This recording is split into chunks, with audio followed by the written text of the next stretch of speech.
Hey everybody, my name is Jimmy, and today we're going to talk about food photography. Jetly16 asks, "Hi, I just bought the X-T1 as my first big camera. I'm a foodie. I like to shoot some pics at restaurants, but my pictures are mostly unfocused. Do you have any tips? Or can you make a video about the settings that people can use for food?" Thank you so much for asking this question. I know a lot of us out there share the same frustrations when we're taking pictures in dimly lit restaurants. So here is tip number one. Tip number one is that all camera bodies will be just fine when shooting food photography. I think some of them in their marketing will say, oh, this one does better in low light than this camera. Well, we're not all going to shoot with these cameras in the dark, you know what I mean? Unless we have a flash, for example. But, you know, I think all cameras do okay nowadays with their advanced features in low light, relatively low light.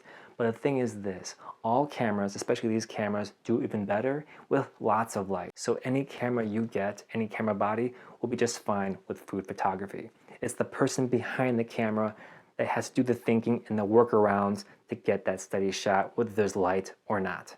Okay? So what I'm saying is, it's not the camera body's fault. It's your fault. It's my fault. Let's go on to tip number two. The lens has a lot to do with how you feel about your food photography. While the camera body might be suitable for what you're doing, not all lenses are suitable for shooting food. For example, I have the XF 10 to 24 millimeter extra wide lens.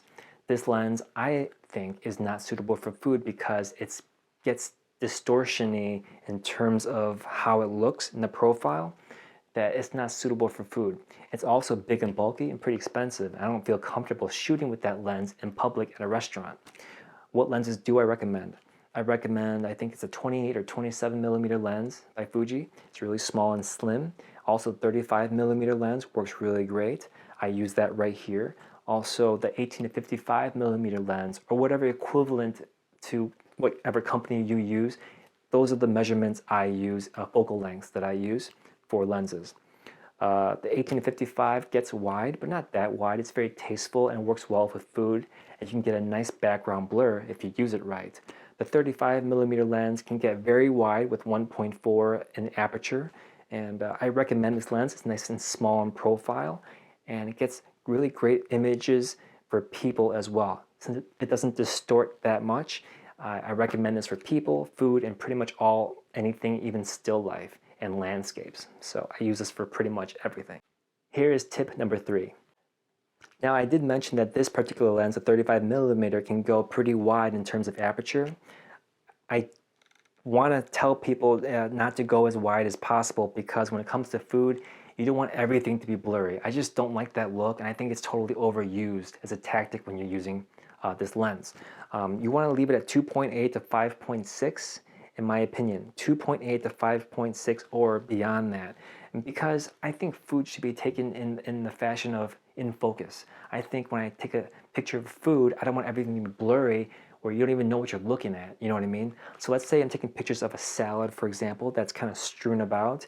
I don't want just one tomato to be in focus. I want to see all the leaves and texture and the pops of color and maybe have 80% of it in focus and the last part of it to be blurred out in the background. You know what I mean?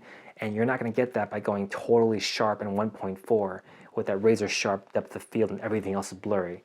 It's an overused tactic, and I think we should all stop doing it and just use it when it calls for it in an artistic manner.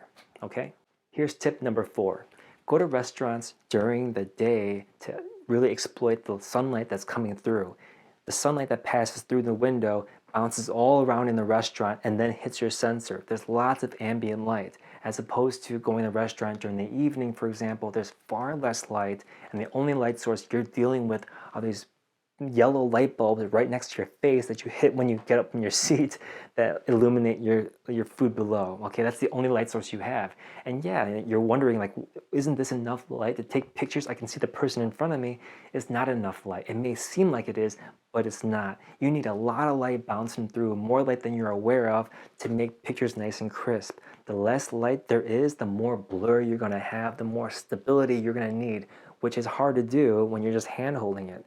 So the more light there is, the faster the shutter can be, and the more crisp your images are going to be. So take advantage of that by going during the day and get the cheaper brunch menu and sit next to the window and take advantage of that. It'll hit your plate, make the colors pop a little bit more, and you can adjust it any way you want in terms of composition, which we'll get into later. If the light is too strong, you have the freedom to ask to be seated a little further away from the window so the light can have more time to diffuse towards your plate. Here's tip number 5. This kind of goes hand in hand with tip number 4, but you need a lot of light when you're taking pictures of food. We've established that already. But what happens when you don't have as much light as you need? The camera will blur a lot. It might not even take a picture at all. You might get that little red symbol with the camera and the exclamation mark, meaning that it cannot focus or take a picture at all. Maybe you have the wrong focal length. Maybe your lens is too big. You want to have something a little shorter so you can focus in front of your plate. But if you can't focus or if you can't take the picture because it's too blurry, that means there's not enough light, and you need to compensate with that by having something really stable to rest your camera on. You can use your fist. I've done that. It's not that great. You can't rely on your face or your hand, nor can you rely on that little switch on your lens that says stabilizer or whatever. There is no magic bullet. You need to find something that's stable to plant your camera on that will make up for the lack of light. What else will work? Maybe a napkin dispenser to your left. You get that, you tip it on its side, and you put the camera on top of that. Sure, you look like an idiot, but you're gonna look worse with a dumb picture that was never in focus, right? So do what you gotta do to get the shot. Grab someone's purse and kind of gently rest it on top of that and get that stability that you so desperately need to get a crisp picture. Here's tip number 6, using the macro function on your camera. This isn't so much a tip, it's more of just a note. Macro doesn't really do anything in my opinion, so I never really used it. In fact, there was a macro on the X-T1. They got rid of it in a firmware update a few back, I think. And it used to be right here, the top arrow. There is no macro function anymore. It's more automatic. And even when it was there, people were talking about it. What does the macro function actually do? No one really knew. When it comes to the XE2, there is still a macro function as far as I know. I used it not too long ago, and I didn't really see a difference. It focuses with or without it, so you don't need it for food photography. Tip number 7.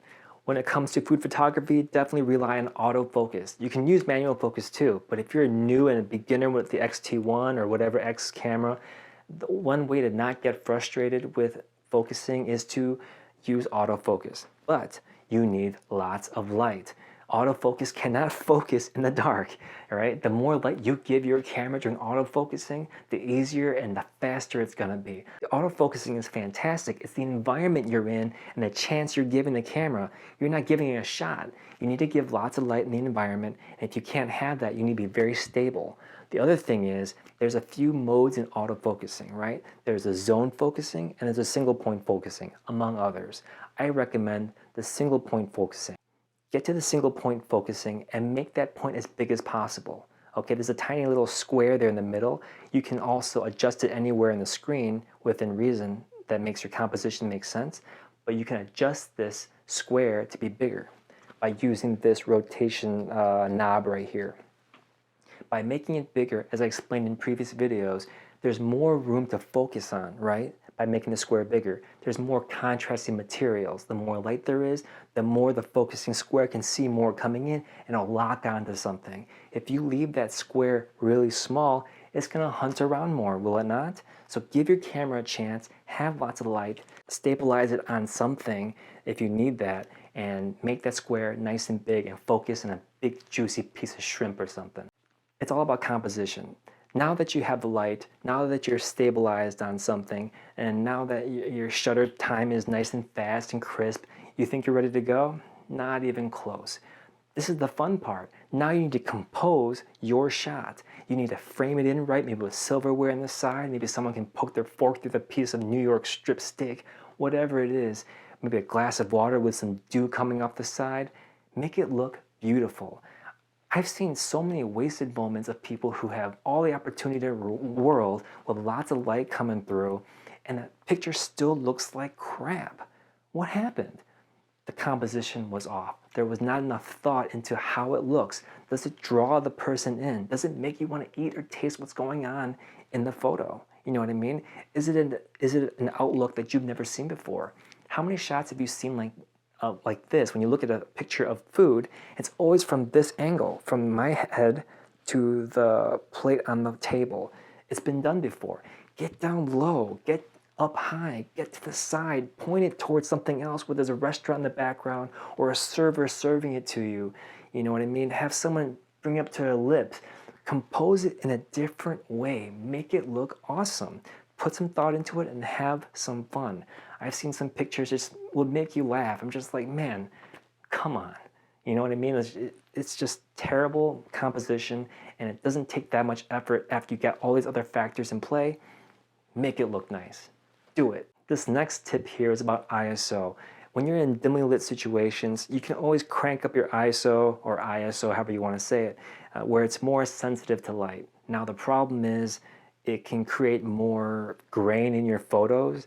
You have to go pretty high though to get that. Fuji, for one, is pretty good about that. They have such high technology where you can go pretty high. It doesn't get as grainy as some other photos in the past or other models in the past. So I'm still under the school of thought where if you're taking pictures of food, you want to stay away from that grain as much as possible, right? So when it comes to people and things like that, and things outside, sometimes that graininess from high ISO is suitable, especially if you're shooting outside at night. It's totally acceptable for that noir look a little bit. But if you're shooting things of food, you want to keep it somewhat clean and pure as possible as the way you see it in real life. So I'm just letting you know ISO, heightening it is an option if you really need to get that shot. I've done that before in this really dimly lit Japanese restaurant. I really wanted to remember this moment, so I cranked up the ISO. I wasn't going to show it to anybody. It was just for my own records.